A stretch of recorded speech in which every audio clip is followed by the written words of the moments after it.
Hi hello నమస్తే welcome to పురా local.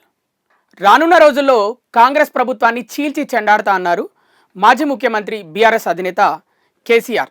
అసెంబ్లీలో మీడియా ముందు ఈ వ్యాఖ్యలు చేశారు. ఈరోజు జూలై 25 అసెంబ్లీ సమావేశాల్లో బడ్జెట్ని ప్రవేశపెట్టారు. 2024-25 వార్షిక సంవత్సరం గాను ఆర్థిక శాఖ మంత్రి మల్లు భట్టి విక్రమార్క బడ్జెట్ ప్రవేశపెట్టిన అనంతరం కేసీఆర్ ఈ వ్యాఖ్యలు చేశారు. ఇది పేదల బడ్జెట్ కాదు, రైతుల బడ్జెట్ కాదు, యువల బడ్జెట్ విశ్లేషణలో మీకు తెలుస్తుంది. భవిష్యత్తులో బ్రహ్మాండంగా మేము దీన్నంతా కూడా చీల్చి చెండాడబోతాం. Thank you. గురువారం ఉదయం అసెంబ్లీకి వచ్చిన ఆయనకు బీఆర్ఎస్ ఎమ్మెల్యేలు పూల బొకే ఇచ్చి స్వాగతం పలికారు. ప్రధాన ప్రతిపక్ష నేతగా తొలిసారి అసెంబ్లీకి కేసీఆర్ హాజరయ్యారు. 10 ఏళ్ల పాటు అధికారంలో ఉన్న బీఆర్ఎస్ గత ఎన్నికల్లో ఓటమిని చవిచూసింది. అనూహ్యంగా కాంగ్రెస్ గెలుపొందడం, రేవంత్ రెడ్డి సీఎంగా బాధ్యతలు స్వీకరించడం త్వరగా జరిగిపోయాయి. కాంగ్రెస్ అధికారంలోకి వచ్చిన తర్వాత జరిగిన తొలి అసెంబ్లీ సమావేశాలకు ప్రధాన ప్రతిపక్ష నేత అయిన కేసీఆర్ గైర్హాజరయ్యారు. అయితే ఫలితాల తర్వాత ఫామ్ హౌస్లోని బాత్రూంలో కాలు జారిపడడంతో కేసీఆర్ తుంటి ఎముకకు శస్త్రచికిత్స జరిగింది. దీంతో ఆయన కొంతకాలం విశ్రాంతి తీసుకున్నారు.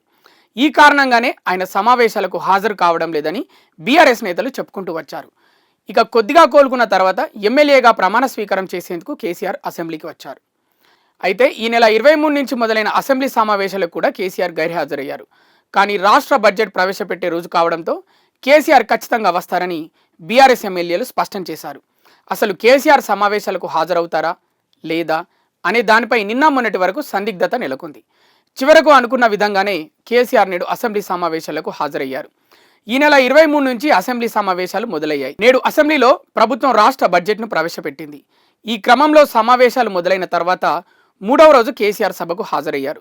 అయితే బడ్జెట్ ప్రవేశపెట్టే ఒక్కరోజు మాత్రమే కేసీఆర్ సభకు వస్తారని ముందే బీఆర్ఎస్ శ్రేణులు చెప్పాయి. మరికొద్ది రోజుల పాటు జరిగే సమావేశాల్లో మాజీ ముఖ్యమంత్రి పాల్గొంటారా లేరా అనేది వేచి చూడాలి. చూద్దాం మరి. జూలై 31 వరకు జరిగే ఈ బడ్జెట్ సమావేశాలు 2024-2025 వార్షిక సంవత్సరానికి సంబంధించి మరి కేసీఆర్ మిగతా రోజులు అసెంబ్లీకి వస్తారా రారా అనేది పెద్ద సందిగ్ధత నెలకొంది.